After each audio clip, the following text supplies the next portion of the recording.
Bonjour. On aime tous les success stories, des gens comme Steve Jobs, Elon Musk ou encore Bill Gates, qui ont commencé en bas de l'échelle dans leur garage avant de s'enrichir et de devenir les personnalités que nous connaissons. Et bien aujourd'hui, nous allons parler d'un autre de ces petits génies, mais celui-ci risque d'attirer beaucoup moins de sympathie que les autres.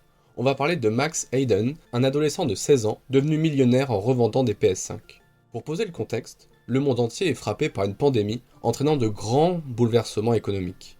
Des entreprises entières sont touchées et les manufactures tournent au ralenti. Mais cela n'a pas empêché Sony de sortir sa PS5 le 12 novembre 2020 aux États-Unis. La console la plus attendue du moment et éternelle rivale des consoles Xbox Series, sortie 2 jours plus tôt.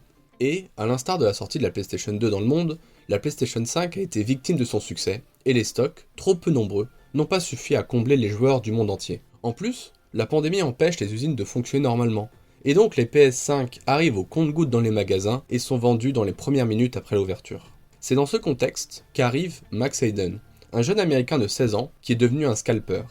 Un scalper est une personne qui profite d'un effet pip and run, donc l'idée derrière est d'acheter un bien ou une valeur immobilière pour le revendre juste après tout en empochant une marge. C'est à l'origine une technique de trading boursier, mais ce domaine s'étend aux biens de consommation ces derniers temps. Et donc l'objectif de Max Hayden était d'acheter toutes les PS5 qu'il trouvait pour les revendre à prix d'or. Plus précisément, il utilisait ses compétences en programmation pour développer des bots achetant toutes les PS5 disponibles en permanence. Ainsi, il s'assurait presque d'être toujours le premier à les acheter et contribuait également à la rupture des stocks. Une fois toutes ces PS5 achetées, il les vendait en moyenne à 1100$ au lieu des 499$ préconisés, ce qui représente tout de même une marge de plus de 100%, ce qui est énorme.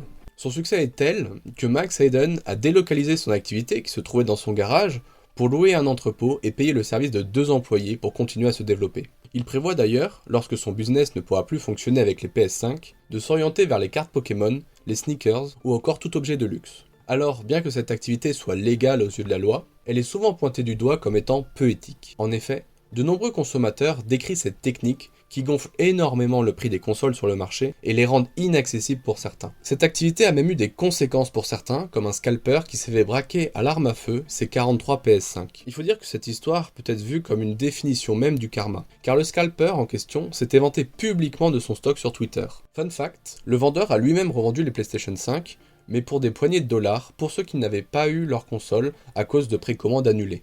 Évidemment, les avis sont mitigés sur ce genre de fait. Certains voient l'ironie du sort, on a un voleur qui a été volé, d'autres ne soutiennent pas trop ce type d'initiative. En conclusion, ces techniques de scalping rejoignent sur pas mal de points le dropshipping, malgré quelques différences, mais on arrive à la même conclusion. Ce genre d'activité est légal, mais absolument pas éthique. Ces méthodes d'achat-revente sont vieilles comme le monde. C'est d'ailleurs ce que font la plupart des commerçants. Cependant, 2 points distinguent les scalpers des commerçants plus traditionnels. Tout d'abord, la marge est souvent totalement différente, car une si belle marge est souvent rare. D'un autre côté, un commerçant offre sa valeur ajoutée, que ce soit sa connaissance sur l'article, un service après-vente ou encore des garanties supplémentaires. Bref, même si cette technique pourrait vous sembler une bonne affaire, je vous déconseille fortement de la pratiquer. D'ailleurs, que pensez-vous de cette histoire? Est-ce que, malgré le manque d'éthique de ce genre de personnes, cela vaut des vols à main armée ou des cambriolages? Ou encore, est-ce que vous attendez avec impatience l'arrivée de nouveaux stocks de PlayStation 5? Comme d'habitude, donnez-moi vos avis dans les commentaires. Si la vidéo vous a plu, n'hésitez pas à vous abonner. On se retrouve demain à 21h pour une nouvelle vidéo. Sur ce, à plus!